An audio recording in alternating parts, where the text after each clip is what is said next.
معیشت اس لیے جو ہے وہ دگرگوں ہے، اس لیے جو ہے پاکستان دیوالیہ ہونے کے قریب جا رہا ہے۔ دوسری بات آپ یہ کہہ سکتے ہیں کہ معیشت کیوں نہیں، اس کی وجہ کیونکہ معیشت اور سیاست کا آپس میں چولی دامن کا ساتھ ہوتا ہے۔ تو آپ یہ کہہ سکتے ہیں کہ پاکستان میں جو سیاسی استحکام ہے وہ بھی میرا نہیں خیال کہ کبھی دیکھنے کو ملا ہے۔ کوئی بھی حکومت جو ہے وہ اپنا ٹینیور بھی پورا نہیں کر سکی بشمول عمران خان صاحب کے۔ تو عمران خان جیسے تیسے بھی آئے تھے لیکن وہ اپنا ٹینیور پورا نہیں کر سکے، 3.5 سال بعد، 3.25 سال بعد وہ بھی چلتے بنے۔ اور اس سے پہلے بھی جتنی بھی وزرائے اعظم ہے وہ جو ہے وہ اپنے ٹینیور پورا نہیں کر سکے، اگرچہ یہ مشرف صاحب کے بعد زرداری صاحب کے جو تھے اور اس کے بعد جو ہے وہ نواز شریف صاحب کی حکومت جو تھی، نون لیگ کی، پیپلز پارٹی کی، اور پھر یہ پی ٹی آئی کی بھی، یہ اگرچہ وزرائے اعظم چلے گئے لیکن اب تک جو ہے وہ جو کیبنٹ ہے، جو اپنا جو مطلب حکومت کا جو ٹائم ہوتا ہے وہ پورا ہوتا ہوا نظر آ بھی رہا ہے، اور اس سے پہلے بھی ہوتا رہا ہے۔ یہ کچھ عرصہ پہلے کی بات ہے لیکن اس سے پہلے ایسا نہیں رہا۔ نواز شریف صاحب جو ہیں وہ 2 دفعہ 2-2.5 سال بعد چلے گئے، پھر بے نظیر بھٹو بھی 2-2.5 سال ہی دیکھ سکی۔ تو یہ صورتحال جو ہے، اور اس سے پہلے صرف ہم یہ کہہ سکتے ہیں کہ جو ماشاء اللہ کے دور تھے وہ لمبے لمبے ادوار رہے ہیں، جیسے کہ خود ایوب خان صاحب کا ماشاء اللہ تھا، پھر ضیاء الحق صاحب کا ماشاء اللہ تھا، اور پھر جنرل مشرف کا۔ یہ لمبے ٹینیور ہیں، یہ تو رہے ہیں، لیکن کسی سیاسی حکمران کا جو خاص طور پر وزیر اعظم ہے وہ اپنا وقت ہی پورا نہیں کر سکا۔ یہ ایک بہت بڑی تضاد ہے، یہ ایک بہت بڑا المیہ ہے، یہ ایک بہت بڑی پریشانی کی بات ہے، اور اسی وجہ سے ہر کوئی پریشان ہے۔ لیکن اب یہاں سوال یہ پیدا ہوتا ہے کہ عمران خان صاحب جو شور مچا رہے ہیں کہ مجھے وہی بات کہہ رہے ہیں، مجھے کیوں نکالا، عدالتیں میرے خلاف ہو گئی، اسٹیبلشمنٹ میرے خلاف ہے، فلاں میرے خلاف ہے، انہوں نے مجھے نکالا، اور بار بار جو ہے وہ میر جعفر، میر صادق، آپ کو ہوتا ہے وہ خود ہی کہہ رہے ہیں کہ میر جعفر جو تھے وہ سپہ سالار تھے ٹیپو سلطان کے، اور میر صادق جو تھے وہ ایک عام یعنی سویلین تھے۔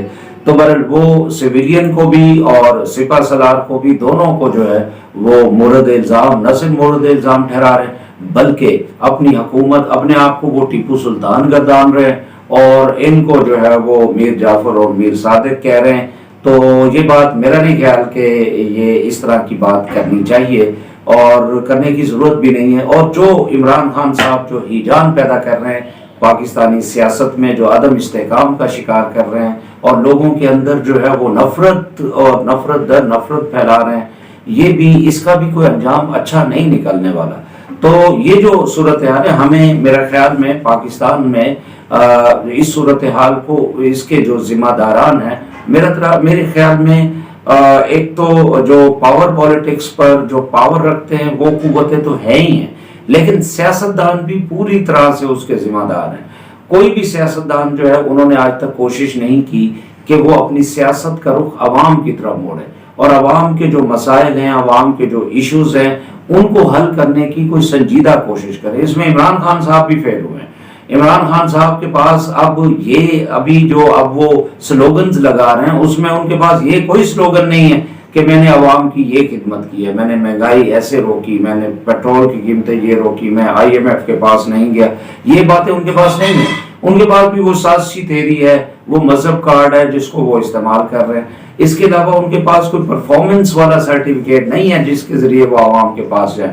اسی طرح سے جو پہلے کی حکومتیں ہیں وہ بھی اس فیلڈ میں ناکام رہی ہیں، خواہ وہ نون لیگ کی حکومت ہو، خواہ وہ پیپلز پارٹی کی حکومت ہو، وہ بھی عوامی مسائل حل کرنے میں ناکام ہی رہے ہیں۔ عمران خان صاحب بھی ناکام ہی رہے، اور تقریباً سارے جو سیاستدان ہیں وہ اس حوالے سے ناکام رہے۔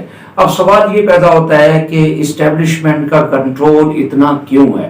اور بھئی اسٹیبلشمنٹ کا کنٹرول اس وجہ سے ہے کہ پاکستان میں سب سے منظم ادارہ وہ ہے، پھر ان کے پاس بندوق بھی ہے، دوسری یہ بات۔ اور تیسری بات یہ ہے کہ پاکستان کی جو اسٹیبلشمنٹ ہے وہ پاکستان کے جو ریسورسز ہیں اس میں بھی ان کا حصہ ہو چکا ہے، وہ اس لیے پاورفل ہو چکے ہیں۔ تو وہ ملک کی جو فیصلہ سازی ہوتی ہے تو اس میں ان کا ایک بہت بڑا اہم کردار ضرور ہوتا ہے، اس سے کوئی انکار نہیں کر سکتا عمران خان صاحب جو۔ لیکن افسوس یہ ہوتا ہے کہ سیاستدان بھی جو ہے وہ بالغ نظری کا مظاہرہ نہیں کر رہے۔ اب سوال یہ بھی پیدا ہوتا ہے کہ اسٹیبلشمنٹ کا یہ جو رول ہے اس کو کیسے کم سے کم کیا جا سکتا ہے یا ختم کیا جا سکتا ہے.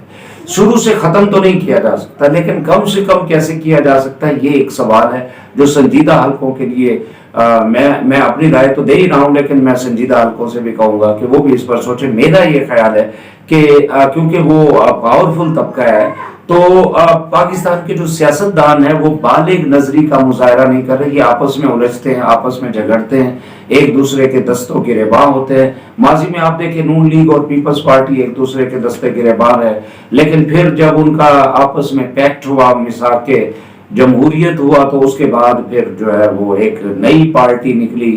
کیسے نکلی یہ آپ کو پتہ ہے، اسٹیبلشمنٹ کا ہی یہ اس میں کارنامہ ہے. تو وہ یہ پی ٹی آئی کی شکل میں نکلی. تو وہ پی ٹی آئی جب آئی تو اس نے بھی جو ہے ان دونوں کو ماننے سے انکار کر دیا. وہ جو میثاق جمہوریت ہو چکا تھا اس کو آگے بڑھانے کی بجائے، یعنی مطلب احتساب کا اگر عمل کرنا تھا، کسی کو چور ڈاکو کہنا تھا تو وہ اداروں پر اس کو آپ رکھتے، اداروں پر رکھ کے جو ہے وہ ادارے ان کا فیصلہ کرتے. اگر مطلب قانون جو فیصلہ کرتا ہے پھر اس کو سارے اس کے سامنے سر تسلیم خم کریں. اگر نہیں کر سکتے تو پھر جو ہے وہ صورتحال خراب تر ہوتی ہے. اب آپس میں گتھم گتھا ہوتے ہیں تو اس سے اسٹیبلشمنٹ کو موقع مل جاتا ہے، وہ آپ کو پھر اسی طرح سے نیچا دکھا دیتے ہیں. تو جیسے ابھی عمران خان صاحب کو جو ہے اٹھا کے باہر پھینک دیا. تو کہنے کا مطلب یہ جیسے نواز شریف صاحب کو اٹھا کے باہر پھینکا تھا، جیسے مطلب دوسرے جو وزراء اعظم ہیں، پہلے بے نظیر بھٹو تھی، پھر نواز شریف 2 دفعہ اترے. تو مطلب ان کو موقع اسی وجہ سے مل جاتا ہے کہ سیاستدان جو ہے وہ بلوغت کا مظاہرہ نہیں کرے، بالغ عمری کا مظاہرہ نہیں کر رہے.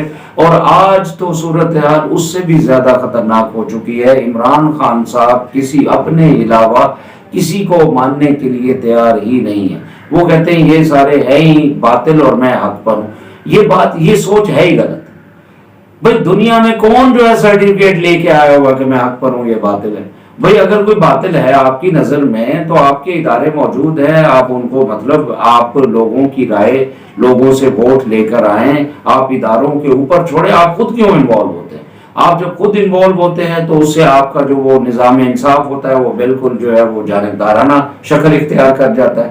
بھئی ایک حکمران وقت کو کیا ضرورت ہے؟ آپ جو ہے آپ کے ادارے موجود ہیں، لوگ کیس کرتے ہیں، کیس آتے ہیں عدالتوں میں، تو وہاں جو بھی فیصلہ ہے پھر اسے آپ مانیں. ہاں ثبوت ہیں تو آپ اس کو ثبوت دیں. تو یہ کیا مطلب ہر چیز میرے ہی ہاتھ میں ہو، میں جو ہے وہ جو ہے مطلق العنان بادشاہ بن جاؤں؟ یہ کمزوری ہمارے جو ہے وہ سیاستدانوں میں بہت زیادہ رہی ہے.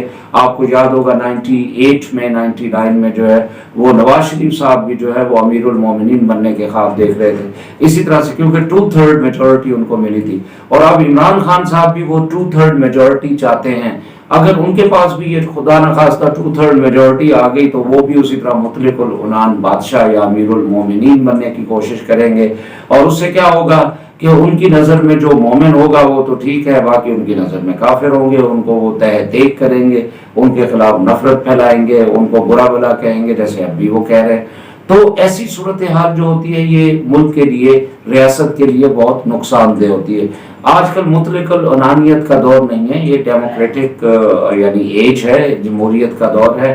اس میں جو ہے آپ اکثریت رائے سے جو ہے جو بھی تبدیلیاں قوانین میں کرنا چاہتے ہیں تو آپ رائے لیں، 2/3 میجورٹی لیں تو آپ ضرور کریں. اگر نہیں کر سکتے تو پھر اس کے لیے اسٹرگل کریں. اور دوسرا، آپ کو پہلے بھی ہم کہتے رہے ہیں کہ آپ جو ہے الیکٹیبلز کو کے بلبوتے پر جو ہے وہ حکومت نہ بنائیں. آپ نے نہیں مانی کسی کی، آپ کے ساتھ جو لوگ موجود تھے ان کی بھی آپ نے نہیں مانی، آپ نے الیکٹیبلز ساتھ ملائے. اور پھر الیکٹیبلز جو ہوتے ہیں وہ صاف ظاہر ہے وہ چڑھتے سورج کو سلام کرتے ہیں. جب آپ کا سورج غروب ہو رہا تھا تو انہوں نے جو چڑھ رہا تھا سورج وہ ادھر چلے گئے. پھر آپ نے ان پر بھی الزام دھر دیے کہ انہوں نے پیسہ لے لیا، فلاں کر دیا. ابھی تک ثبوت نہیں آیا کہ پیسے کہاں سے لیے کہاں سے نہیں. یہ الزام در الزام در الزام در الزام. تو یہ وہ صورتحال ہے. اس سے میرا خیال ہے اب ہمیں نکلنے کی ضرورت ہے. اور اسٹیبلشمنٹ ہو گئی، سیاستدان ہو گئے، مذہبی قوتیں ہو گئی، اسی طرح سے آپ کی جو بیوروکریسی ہے، سول بیوروکریسی ہے، یہ جتنے بھی مقتدر حلقے ہیں جو اس میں مطلب اس میں حصہ ڈالتے ہیں اقتدار میں، ان سے میری گزارش ہے کہ آپ ایک دوسرے کو مانیں، ایک دوسرے کو تسلیم کریں، ساتھ بیٹھیں. ابھی آپ کو ایک سوشل کانٹریکٹ کرنے کی ضرورت ہے. اس وقت جو پاکستان جس نہج پر پہنچ چکا ہے تو اس پر سوشل کانٹریکٹ کرنے کی ضرورت ہے. اور اگر آپ سوشل کانٹریکٹ کر جاتے ہیں، ایک دوسرے کے ساتھ بیٹھیں، مل جل کر بات کریں اور آپس میں کچھ چیزیں طے کریں کہ الیکشنز کیسے کرانے کیسے نہیں کرانے، الیکشن میں